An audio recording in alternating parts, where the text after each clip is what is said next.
Airport तक पहुंचने के बाद भी बोर्डिंग मिस हो सकती है और रीजन कोई बड़ी लीगल इशू नहीं बल्कि ओसीआई कार्ड के छोटे छोटे रूल्स होते हैं जो अक्सर लोग चेक नहीं करते।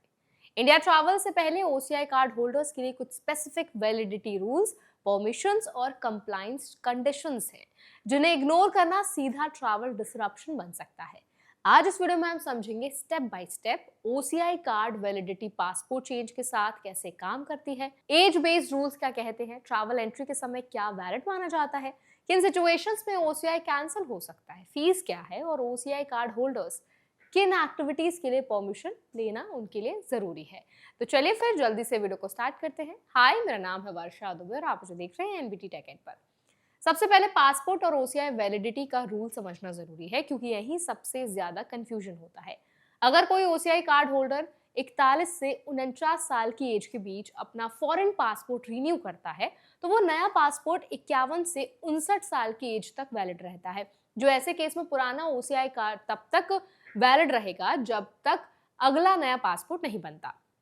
इसका मतलब यह है कि हर पासपोर्ट रिन्यूअल पर ओसीआई रीइशू जरूरी नहीं होता, लेकिन ये रूल स्पेसिफिक एज ब्रैकेट पर अप्लाई होता है। इसीलिए ट्रैवल से पहले अपनी एज और पासपोर्ट वैलिडिटी को मैच करना बहुत जरूरी है।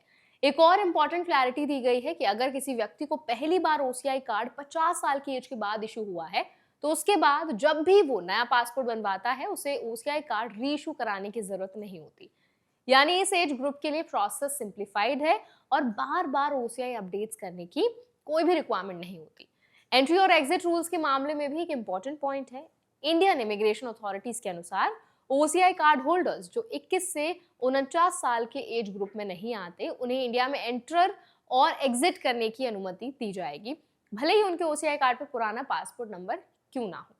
इसका मतलब है कि हर केस में अपडेटेड पासपोर्ट नंबर होना मैंडेटरी नहीं है, लेकिन ये सुविधा एज बेस्ड कंडीशन के साथ ही आती है। अब कंप्लायंस और वेरिफिकेशन की बात करते हैं तो हर ओसीआई एप्लीकेशन प्री और पोस्ट इंक्वायरी से गुजरती है। अगर किसी एप्लीकेंट ने फॉल्स इंफॉर्मेशन दी है या कोई जरूरी जानकारी छुपाई है तो उसका ओसीआई रजिस्ट्रेशन कैंसिल किया जा सकता है और उससे एंट्री इंडिया में एंट्री के लिए स्पेशली ब्लैकलिस्ट भी किया जा सकता है। इसका सीधा मतलब है कि डॉक्यूमेंटेशन में ट्रांसपेरेंसी और एक्यूरेसी बहुत जरूरी है क्योंकि यहाँ करेक्शन का ऑप्शन नहीं बल्कि डायरेक्ट एक्शन लिया जाता है। फीस स्ट्रक्चर भी अपडेटेड है जिसे समझना जरूरी है अगर आप नया ओसीआई अप्लाई करने वाले हैं या किसी सर्विस का यूज करने वाले हैं। न्यू ओसीआई एप्लीकेशन के लिए फीस $275 या उसके इक्विवेलेंट इंडियन रुपीज है। अगर एप्लीकेशन इंडिया के अंदर सबमिट किया जा रहा है तो उसकी फीस $15,000 है और अगर एप्लीकेशन इंडिया के बाहर सबमिट होता है तो $275 का डिमांड ड्राफ्ट या लोकल करेंसी इक्विवेलेंट देना होता है, हर एप्लीकेंट के लिए अलग अलग। अब ओसीआई कार्ड के बेनिफिट्स और रेस्ट्रिक्शंस को समझना जरूरी है। ओसीआई कार्ड होल्डर्स को multiple entry life long visa मिलता है जिससे वो किसी भी पर्पस से इंडिया ट्रैवल कर सकते हैं, लेकिन कुछ स्पेसिफिक एक्टिविटीज के लिए प्रायर परमिशन लेना भी बहुत ज्यादा मैंडेटरी होता है। जैसे अगर कोई रिसर्च वर्क करना चाहता है तो उसे फॉरेनर्स रीजनल रजिस्ट्रेशन ऑफिस यानी कि FRRO में एप्लीकेशन देना होगा।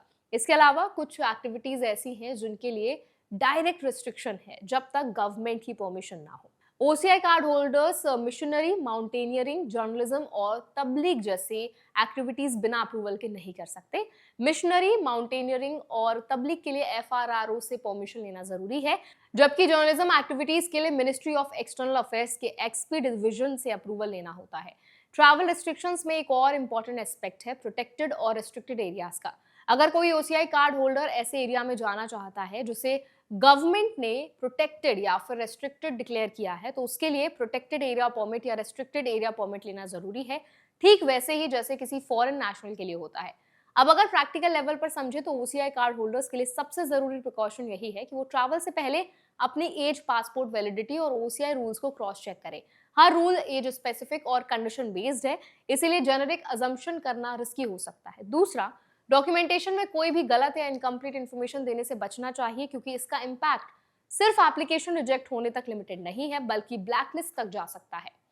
तो आई होप ये वीडियो आपके लिए बहुत हेल्पफुल रहा होगा। अगर आप इंडियन हैं, आपने ओसीआई कार्ड ले रखा है और आप ट्रैवल करना चाहते हैं इंडिया, तो आपको ट्रैवल के दौरान किन-किन चीज़ों का खास ध्यान रखना है, वो इस वीडियो में मैंने आपको बहुत अच्छे से बताया है। अगर फिर भी आपके मन में कोई कन्फ्यूजन है, कोई सवाल है, तो कमेंट्स में ज़रूर पूछें। ऐसे और वीडियोज़ के लिए, अपडेट्स के लिए हमारे चैनल एनबीटी टेक एड को भी ज़रूर सब्सक्राइब करें।